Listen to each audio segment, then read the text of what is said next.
નમસ્કાર દર્શક મિત્રો, સરદાર સંદેશ ન્યૂઝમાં આપનું હાર્દિક સ્વાગત છે। હું હેતલ ચૌધરી।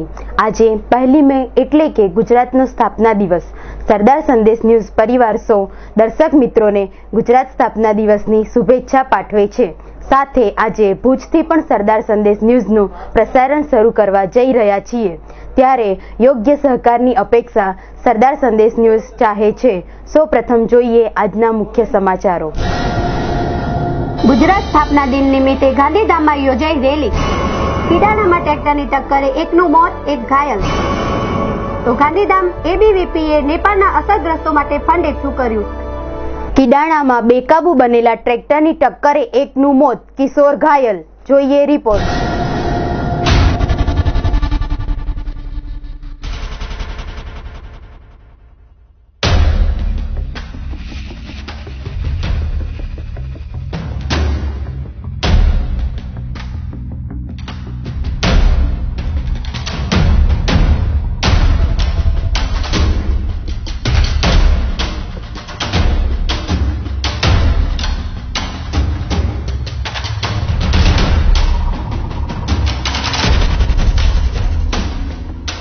गांधीधाम तालुकाना किडाणा खाते एक सोसायटी में ट्रेक्टर बेकाबू थई जता रोडनु मौत थयुं हतुं, ज्यारे एक किशोरने ईजा पहोंची हती।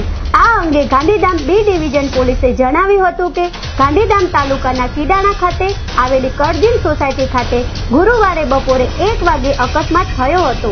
ट्रेक्टर नंबर GJ12 AN 8559 ना चालके गाड़ी परथी काबू गुमावी देता त्या उभेला भांजी बुद्धा महेश्वरी उमर 45 ने टक्कर मारी हती। भांजीभाईना छातीना भागमां गंभीर इजाओ पहोंचता तेनुं मौत थयुं हतुं। एटલું જ નહીં, ट्रेक्टरे त्या 14 वर्षीय एक करण ठाकोरने पण अड़फेटे लई घायल कर्यो हतो।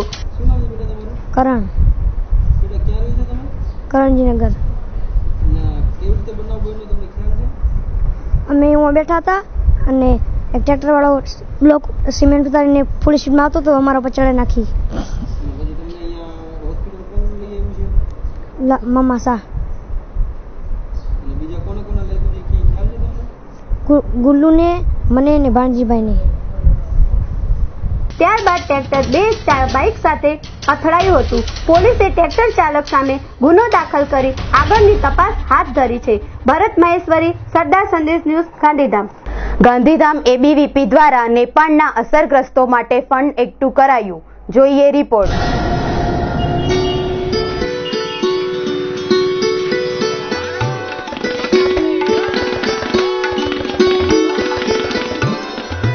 ગઈકાલે આદિપુર મધ્યે એબીવીપી દ્વારા નેપાળ અસરગ્રસ્તો માટે ફંડ એકઠું કરવા માટે એક રેલીનું આયોજન કરવામાં આવ્યું હતું। આ રેલી દરમિયાન એબીવીપી દ્વારા શહેરની વિવિધ ઓફિસો, દુકાનો ફરી ફંડ એકઠું કરાયું હતું, જેથી કરી નેપાળના અસરગ્રસ્તો માટે વધુને વધુ મદદ થઈ શકે તેમજ બની શકે તેટલી સહાય આદિપુરમાંથી પહોંચી તે હેતુથી રેલીનું આયોજન કરવામાં આવ્યું હતું। સાંભળીએ એબીવીપીના નિખિલ આહિરની વાત।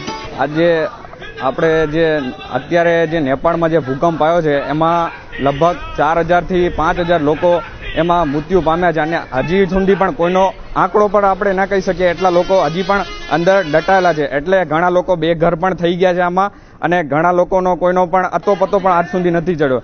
એટલે આજે ગાંધીધામ નગર એબીવીપી દ્વારા આજે જે ફંડ એકત્રિત કરવાનું કારણ એ છે કે ત્યાંના નેપાળના લોકો સુધી આ રાહત આપદા ફંડ પહોંચે। અને બીજું કારણ એ કે અત્યારે આખા ભારતભરમાં એબીવીપીની જેટલી પણ શાખાઓ પણ છે ત્યાં જેટલી જ્યાં જગ્યા પણ જઈ અને અત્યારે તમે આપણે સૌએ જેટલી આ દુકાનો છે કે પછી લારી ગલ્લાઓ જેટલા લોકો પાસે છે જેટલો ફંડ પણ મળે એ નેપાળ સુધી પહોંચે અને ત્યાંના લોકોને રાહત મળે એવી એબીવીપીની આજની એટલી એબીવીપીની આજે માંગ છે કે અત્યારે જેટલો ફંડ ભેગો થાય ત્યાં સુધી પહોંચે અને હજી આ અભિયાન અમે 2-3 દિવસ ચલાવશું એટલે વધુમાં વધુ ફંડ ભેગો થાય એવી અમારી સૌની ઈચ્છા છે અને એબીવીપી આવા સમાજ કાર્યો કરતા પણ રહેશે। જો આવું આયોજન દરેક સંસ્થા દ્વારા કરવામાં આવે તો ખરેખર નેપાળના અસરગ્રસ્તોને વધુને વધુ મદદ થઈ શકે તેમ છે। ભરત મહેશ્વરી, સરદાર સંદેશ ન્યૂઝ, ગાંધીધામ। દર્શક મિત્રો, મળીએ એક નાનકડા વિરામ બાદ। Saint Thomas school admission open for CBSE curriculum. Together frame a good human being. Admission open nursery to standard 7. No admission fee, no donation. Our facility, moral and ethical teaching, personal care and special attention, co-curricular activities, excellent playground for the children, fully furnished library, well-occupied computer room, bus facility, etc. St. Thomas School is a non-profitable institution and its basic aims to give better education and academic excellence into the new generation. This school is the place where the child's mind is without fear and the head is held high because of academic excellence in CBSE curriculum and good discipline through spiritual and moral values. Managed by Mar Thoma Educational and Service Trust, Gandhidham. For admission contact plot number W3, Sector 3, Gandhidham 02836 234 708. Mobile number 98253 42423.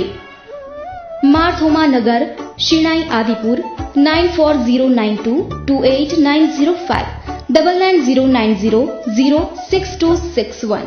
વિરામ બાદ ફરીથી સરદાર સંદેશ ન્યૂઝમાં આપનું સ્વાગત છે. Rajkot Morbi highway પર ગંભીર અકસ્માત, ઘાયલોને રાજકોટ ખસેડાયા. જોઈએ રિપોર્ટ.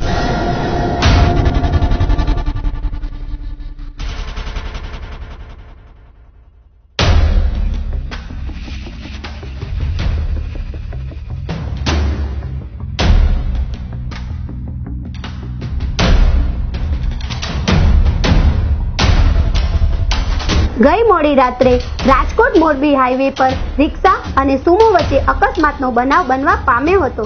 પ્રાપ્ત વિગતો મુજબ રિક્ષા અને સુમોના ચાલકે ડ્રાઇવિંગ પરથી કાબુ ગુમાવતા ટક્કર થતા રિક્ષાનો બુકડો બોલી ગયો હતો, તો તેમાં સવાર લોકોને પણ નાની મોટી ઈજાઓ થવા પામી હતી, જેથી વધુ સારવાર માટે ઘાયલોને રાજકોટ ખસેડવામાં આવ્યા હતા તેવું જીવીસા આરટીઓ ઇન્સ્પેક્ટરે જણાવ્યું હતું. ક્યાં ઘણા એક્સિડન્ટ થયો? 25 તારીખના રોજ સામખિયારી ચેકપોસ્ટની ફરજ પૂરી કરીને ઘરે રાજકોટ જતો હતો ત્યારે કાગદરી ગામ પાસે મોરબી રાજકોટ હાઈવે ઉપર એક ઓટો રિક્ષા અને સુમો જીપનો અકસ્માત થયેલો હતો. અકસ્માતમાં રિક્ષાનો ચાલક અબ્દુલભાઈ વધારે પડતો ઈજા પામી અને રોડ ઉપર પડેલો હતો. દેખીતી રીતે એનો પગ ભાંગી ગયેલો હતો અને ખૂબ જ કણસતો હતો. લગભગ મારા પહોંચવા 5-7 મિનિટે આવો બનાવ બનેલો. લોકોનું પૂરું પણ ભેગું થયેલું હતું. કોઈ 108ને પણ ફોન કરેલો હતો.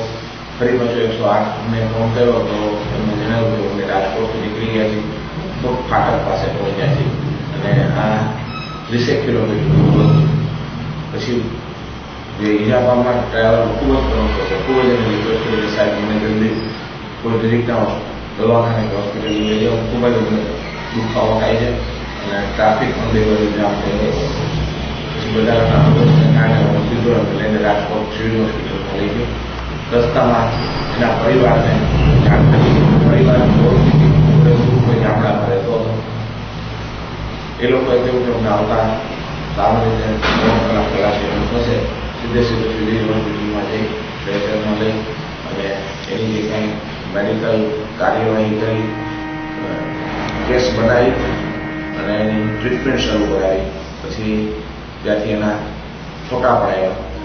બીજા વોર્ડમાં જઈને ફોટા પડાવ્યા. પછી ડૉક્ટરે જાણ કર્યું કે એક પગ ભાંગી ગયેલો છે, બીજા પગમાં ફ્રેક્ચર લાગે છે. દરમિયાનમાં એના પરિવારના લોકો આવી ગયા. પછી ખૂબ જ ગરીબ પરિવારમાંથી આવનાર રિક્ષા ચાલક લોકોને આવા અકસ્માતો થાય છે ત્યારે શું કરવું જોઈએ?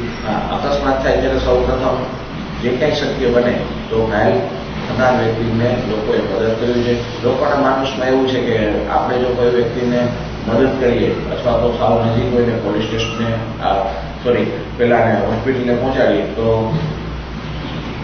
ડિપાર્ટમેન્ટ અથવા તો પોલીસ ડિપાર્ટમેન્ટ આપને હેરાન કરશે કે ભાઈ તમે ગુનેગાર છો, તમે ક્યાં લે. પણ એવું નથી. નિયમ પણ એવું કહે છે કે અકસ્માતમાં ઘાયલ થનારને કોઈ પણ વ્યક્તિ મદદ કરે તો એને કોઈ જાતની પૂછપરછ કરવામાં આવતી નથી, એને કોઈ હેરાન કરવામાં આવતા નથી. ઉપરાંત કાયદામાં પણ સ્પષ્ટ નિર્દેશન કરેલું છે કે કોઈ પણ ડોક્ટરે એક્સિડન્ટમાં ઘાયલ થયેલુંને પહેલાં મદદ કરવાની, પહેલાં એની સારવાર કરવાની, પછી જે કંઈ પોલીસની કાર્યવાહી, જે કંઈ એફઆઈઆર વગેરે કાર્યવાહી થાય છે. અને લોકો આનાથી બહુ જાણકાર હોતા નથી, લોકો ડરે છે, ગભરાય છે એવું એક માણસ ધરાવે છે, જેને કારણે તાત્કાલિક સારવાર મળતી નથી. તો ઘણા સમયમાં મોડે સમયથી સારવાર મળે છે, તો ઈજાઓનું પ્રમાણ વધી જાય છે, કાયમી ખોટકા પડે છે, અથવા તો મૃત્યુ જેવા પણ સંજોગો ઊભા થાય છે. તો આ સમયમાં પબ્લિક ફરજ કરવી જોઈએ. એથી ઉપરાંત જ્યારે અકસ્માત થશે તો એટલો બધો ટ્રાફિક ત્યાં જામ થઈ જશે, પોતપોતાના રસ્તામાં ચાલનાર વાહનો ગમે ત્યાં પોતાનું વાહન ગમે ત્યાં આડું ઊભું રાખી એક તો અકસ્માતને કારણે રસ્તો સાંકળો થઈ ગયો અને પબ્લિકને કારણે ફરી પાછી અકસ્માત થવાની ભીતિ થાય છે. એટલે પબ્લિકને કરવો જ છે કે જ્યારે આવું કંઈ પણ બને તો પોતાનું વાહન ખુલ્લું રાખી મોટું ટોળું ના બનાવી શક્ય હોય એટલા ઈજા પામનારને ખુલ્લો રાખી જેથી એને ખુલ્લો હોવા મળે. જો એ થોડો કાંઈ પરિચિત હોય એને ફર્સ્ટ એડની કોઈ ટ્રીટમેન્ટ આવતી હોય તો એ પ્રકારની એને સાંત્વન આપવું અને નજીકમાંથી વહેલા મળી શકે એમ્બ્યુલન્સ 108 જે કંઈ થતું હોય એ પ્રકારની એને સારવાર આપવામાં મદદ કરવા. રાજેશ ગોસ્વામી, સરદાર સંદેશ ન્યૂઝ, ભચાઉ. દર્શક મિત્રો, મળીએ એક નાનકડા વિરામ બાદ. દર્શકો મિત્રો નમસ્કાર, હું કાલુભાઈ ભાનુશાલી, મેનેજિંગ તંત્રી, સરદાર સંદેશ ન્યૂઝ ચેનલ અને ન્યૂઝપેપર. ગાયો પર થતા અત્યાચાર અટકાવવા માટે સરદાર સંદેશ ડેલી ન્યૂઝ ચેનલ પર અહેવાલ પ્રસિદ્ધ કરી લોકોને જાગૃતિ કાર્ય કરવામાં આવી રહ્યું છે. ત્યારે કચ્છભરની નગરપાલિકા અને ગૌપ્રેમી જનતાઓને, સંસ્થાઓને અમારી સાથે જોડાવા અપીલ છે, જેથી આપણે વધુથી વધુ ગૌવંશ બચાવી શકીએ એવી મારી નમ્ર આપને અપીલ છે. જય ભારત, જય હિન્દ, જય ગૌ માતા. हिंद देश के लोगों मेरी सुन लो दर्द कहानी, क्यों दया धर्म बिसराया, क्यों दुनिया हुई पराई.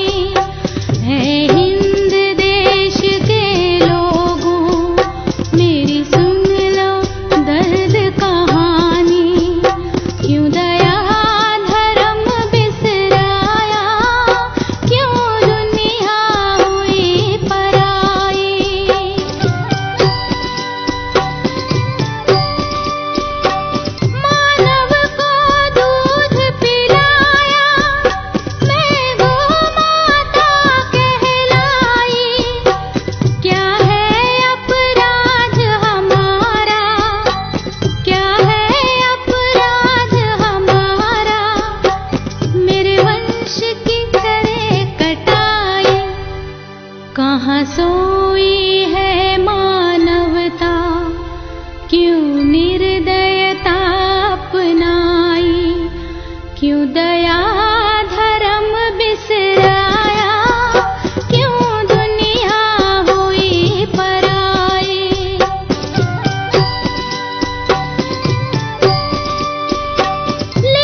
સેવા અને જાગૃતિના સૂત્રને લઈને હવે સરદાર સંદેશ સમગ્ર કચ્છમાં પ્રિન્ટ મીડિયામાં પણ.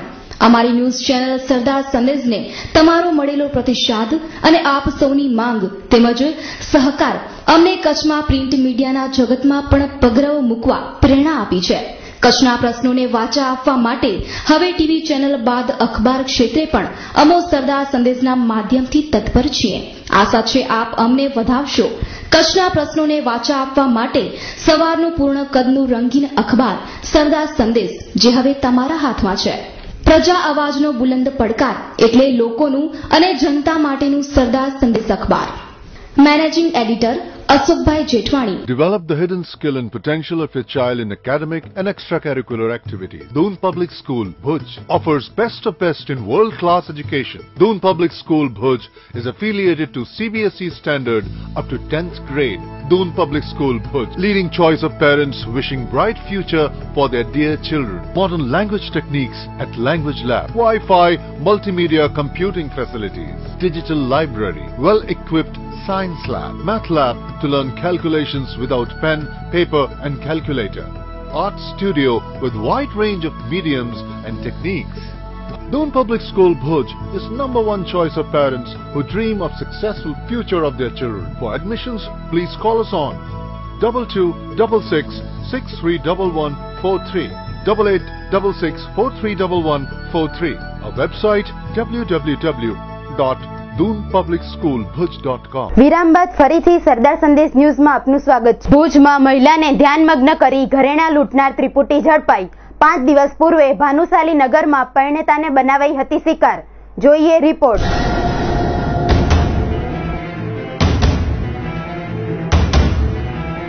ભુજ શહેરના ભાનુશાલી નગરમાં કિન્નર પરિવેશમાં લોકો સાથે ઠગાઈ કરનાર 3 આરોપી લોકલ ક્રાઇમ બ્રાન્ચે ધરપકડ કરી છે. ગોલ્ડન પેલેસ નજીક તરકડીના 3 ઈસમોને ગઈ રાત્રે પકડી પડાયા છે. તેઓ પાસે 34,000નું સોનું અને કાર કબજે કરાઈ છે. 25/4/2015 રોજ બપોરના સમયે ભાનુશાળી વિસ્તારમાં કૃષ્ણા એપાર્ટમેન્ટમાં દીપ્તિબેન સોનીના મકાને ગયેલા અને બોલેલા કે અમે અમદાવાદથી આવીએ છીએ, માતાજીના ભક્તો છીએ અને માતાજીના માટે ફાળો લેવા અમે આવ્યા છીએ.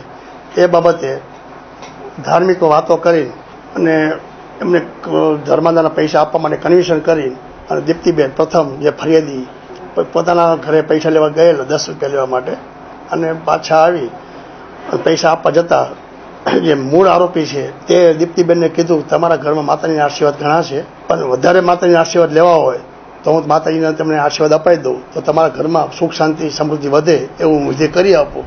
બેન થોડાક ધાર્મિક વાતમાં આવી અને એમના મંદિર પાસે જઈ અને જે પાવાઈના વેશમાં આરોપી હતો તે પ્રથમ પાણી લાવી અને કંઈ વિધિ કરી અને બેનને પાણી પાયું એટલે પાણીમાં કંઈક મીઠાશ આવી, મીઠું પાણી થઈ ગયું અને પછી ફરીથી એ જ પાણી પાયું એટલે પાણી મોડું થઈ ગયું.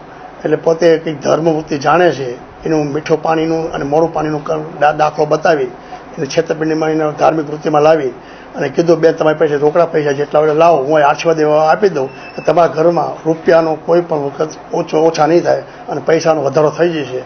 તે પ્રલોભન આપતા બેને દીપ્તિબેને કહેલું કે મારી પાસે રોકડા પૈસા નથી તો કે બેન તમે દાગીના આપો, દાગીના તમારા આપો તો પણ હું તમારા આશીર્વાદ આપી દઉં કે તમારા ઘરમાં સુખ સંપત્તિ રહેશે, ધન વધશે. તે બેન દીપ્તિબેને પ્રથમ કાનની બુટી આપેલી ત્યારે એમ કીધું કે તમે વધારે આશીર્વાદ લેવા તો વધારે દાગીના મૂકો. એ રીતે પ્રલોભન આપી, બુટી આપી, પછી મંગળસૂત્ર આપ્યું, વીંટી આપી. એને આશીર્વાદનું જે ધાર્મિક વૃત્તિની વાતચીત કરી અને બેનને પ્રથમ એ પોટલી બનાવી અને પાછી આપેલી. બેન જ્યારે કબાટમાં પોતા દાગીના મૂકવા જાય ત્યારે આરોપીએ પોતે ધ્રુજારી લાવી અને માતાજી આવ્યા છે એ ટાઈપનું અનુભવ નાટક કરીને બેનને ધાર્મિક વૃત્તિમાં સંડોવણી કરી અને માતાજી કોપાયમાન થઈ ગઈ છે, ડરી ગયા, બી ગયા. એટલે છેતરપિંડી કરી અને આરોપીએ બેન પાસેથી બેને 6 દાગીના આપી દીધા. એટલે ઠગાઈ છપટ કરી દાગીના લઈને આ લોકો ભાગી ગયેલા. એમાં મેન આરોપી છે એ દાગીના લઈ ગયો. સાથેના બંને આરોપી જે પકડાયા છે એ પણ સાથેના બીજા મકાનમાં કંઈક અલગ અલગ ઘરમાં ગયેલા અને એમના પણ ઘરમાં આવી વૃત્તિ કરી છેતરપિંડી કરવાની કોશિશ કરતા હતા. અને જે મેન આરોપી ત્રીજો આરોપી ડ્રાઈવર તરીકે નીચે પોતાની ગાડી લઈને નીચે ઉભેલો અને કદાચ કોઈ સંકેત આવે અને કંઈ પોલીસ આવે અથવા કંઈ અગવડતા પડે તો સંકેત આપી ભાગી જવાની તૈયારીમાં રહેવાની તૈયારી રાખેલી. એ બાબતનો બનાવ બનેલો જેના લોકેશન અને કોલ ડિટેલ લોકેશનથી અને મોબાઈલ એ લોકો પાસે મોબાઈલ હતા, મોબાઈલની વાલ ઉપરથી એમની હાજરીનું સંશોધન LCB કરી અને આ બાબતની સૂચના મહેરબાન SP સાહેબ પટેલ સાહેબની સૂચના, LCB PI રાવળ સાહેબની સૂચનાથી વરણજારા સાહેબ અને LCBના માણસોને મહેનત કરી અને આ લોકોના લોકેશન એડ્રેસો મેળવી અને ધરપકડ કરી અને આગળની વધુ તપાસ માટે BDO પોલીસને આપેલ છે. ભુજના ભાનુશાલી નગર ખાતે રહેતા ભોગ બનનાર પરિવારે પોલીસનો આભાર વ્યક્ત કર્યો હતો. તેઓને ને બનાવટીઓને જાલીને અમે સિટીમાં 2-3 વખત દીધા. બહારથી લોકો આવે છે, એવા પાણી રાખો મંત્રાવીને લઈ આવે છે. ભુજની દુનિયાને જેમ તેમ બનાવી ઓલું બનાવી એમને લૂંટીને વયા જાય છે.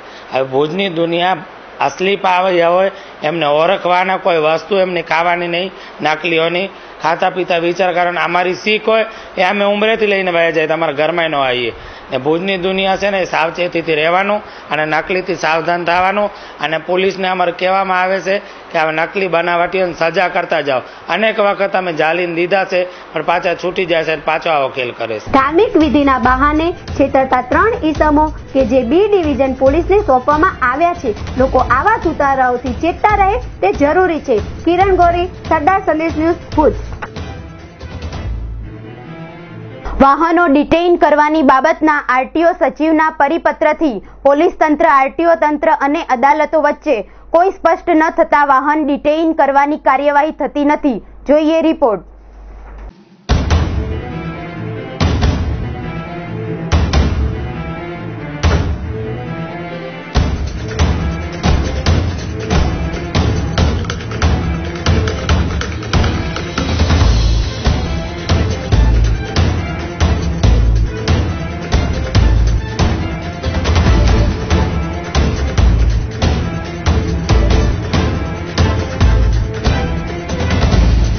વાહન વ્યવહારના કમિશનરના પરિપત્ર પ્રમાણે આરટીઓ તંત્રએ લાયસન્સ રજીસ્ટ્રેશનના કાગળ વિનાના વાહનો ડિટેઇન કરી અને માનનીય અદાલતોમાં કેસ મોકલવાના રહેશે. જ્યારે એ બાબત કલમ 207ની કલમની જોગવાઈ અનુસાર માનનીય કોર્ટને કોઈ દંડ કરવાની સત્તા આપવામાં આવેલ નથી. તેથી કોર્ટ આવા વાહનોને દંડ કરી શકતી નથી. જ્યારે પોલીસ તંત્ર લાયસન્સ અને કાગળ વિનાના વાહનોને ડિટેઇન કરી આરટીઓ તંત્રને સોંપે છે અને આરટીઓ તંત્ર દંડ ન કરી શકે અને કોર્ટની કાર્યવાહી અર્થે મોકલે છે, પરંતુ કોર્ટને સત્તા આપવામાં આવેલ નથી. તેથી આવા કિસ્સામાં વાહન ચાલકોના વાહનો છૂટતા નથી અને ત્રણેય સરકારી તંત્રો વચ્ચે સંકલનના અભાવના કારણે લોકોના ડિટેઇન થયેલા વાહનો છૂટા થતા નથી. જોકે અમુક કિસ્સાઓ બાદ પોલીસ કે આરટીઓ તંત્ર હાલમાં વાહનો ડિટેઇન કરતા નથી. તેથી સરકારી આવકમાં પણ ઘટાડો નોંધાયો છે. તો સાંભળીએ પરિપત્રો અંગે આરટીઓનું શું કહેવું છે. 14/4ના પેપરની અંદર 13 તારીખે સાંજે માહિતી નિયામકને માહિતી મોકલાવેલી અને એમના અનુસંધાને સરકારી રાહે તમામ ન્યૂઝપેપર, તમામ મીડિયાઓ કે જે વધારે વધારે પબ્લિક પાસે આ માહિતી પહોંચાડી શકે એના ભાગરૂપે 14/4ના રોજ તમામ અખબારોમાં અને અન્ય સંદેશાવ્યવહારના સાધનો દ્વારા માહિતી નિયામક તરફથી આ માહિતી પબ્લિકને આપવામાં આવેલી. નવા પરિપત્ર પહેલા આ પ્રકારના જે એનસી કેસ આવતા હતા આરટીઓ ઓફિસમાં પોલીસ વિભાગ દ્વારા, તો એના ઉપર અમારા નીતિ નિયમો પ્રમાણે જે શેડ્યુલ હોય એ મુજબ દંડ વસૂલાત લઈ દંડ વસૂલ થયેલ છે એ બાબતનું પ્રમાણપત્ર અમે આપતા હતા. આપની વાત પણ એકદમ મુદ્દાની છે કે કયા કારણોસર ખૂબ બનવા પામે છે. આપે કહ્યું એ પ્રમાણે કે જજ સાહેબ તરફથી બી ગુના દંડના સ્વરૂપે કે કાર્યવાહી થતી નથી એવું આપ જણાવી રહ્યા છો.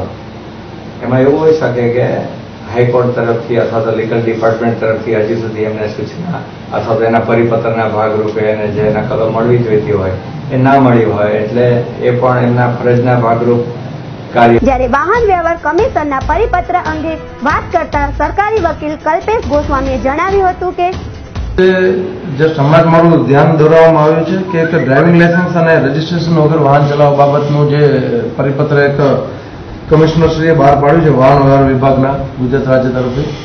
જનરલી અગાઉ એવું થતું હતું કે મોટર વાહન અધિનિયમની કલમ 181 નીચે જ્યારે ડ્રાઇવિંગ લાયસન્સ વગર જ્યારે વાહન ચલાવવામાં આવતું ત્યારે એ વાહન અથવા તો રજીસ્ટ્રેશન નંબર પ્લેટ ન હોય ત્યારે જિલ્લા ટ્રાફિક અથવા તો પોલીસની જે તે વિંગ એ વાહન ચાલક પાસેથી વાહનનો મેમો ફાડી અને વાહન ડિટેન કરતું અને ડિટેન કરી અને આરટીઓ તરફ મોકલાવતા અને એના અનુસંધાને આરટીઓને એવી સત્તા આપવામાં આવેલી હતી પોતે દંડ વસૂલ કરી અને એ બાબતે વાહનનો કબજો પાછો જે મૂળ માલિક હોય એની પાસે વેરિફિકેશન કરીને આપે. પણ જ્યાં સુધી આ પરિપત્રને રિલેટેડ છે ત્યાં સુધી એની અંદર દંડ વસૂલ કરવાની સત્તાની સાથે સાથે પ્રોસિક્યુશન ચલાવવા માટે કોર્ટ તરફ મૂકવામાં આવ્યું છે એવું આ પરિપત્રની અંદર એક નિર્દેશ કરવામાં આવ્યો છે. જો આ પ્રકારનો પરિપત્ર હોય તો જ્યારે અદાલતને 207 નીચે કોઈ દંડ ઉઘરાવવાની કે વાહન છોડવાની સત્તા નથી અને એવા સંજોગોમાં જ્યારે પ્રોસિક્યુશન ચલાવવાની વાત હોય ત્યારે સેલ્ફ કોન્ટ્રાડિક્ટરી આ પરિપત્રો હોય એવું અત્યારે લાગે છે. તો પરિપત્ર અંગે લોકોને કેવી મુશ્કેલીઓ પડે છે તે અંગે વાત કરતા નાગરિકો.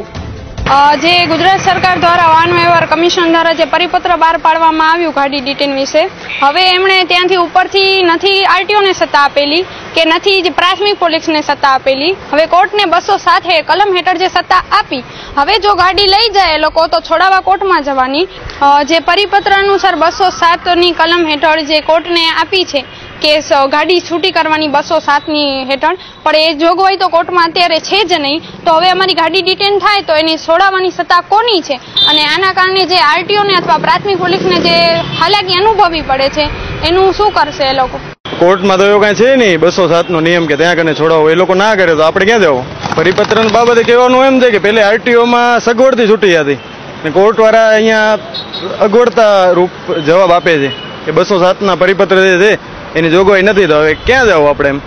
એટલે અગાઉ તો મારી જાણકારી મુજબ એવું હતું કે પોલીસ કોઈ પણ આ રીતે વાહન ડિટેન કરે વિધાઉટ ડોક્યુમેન્ટ્સ તો એ વાહનને છોડવાની સત્તા આરટીઓ પાસે હતી.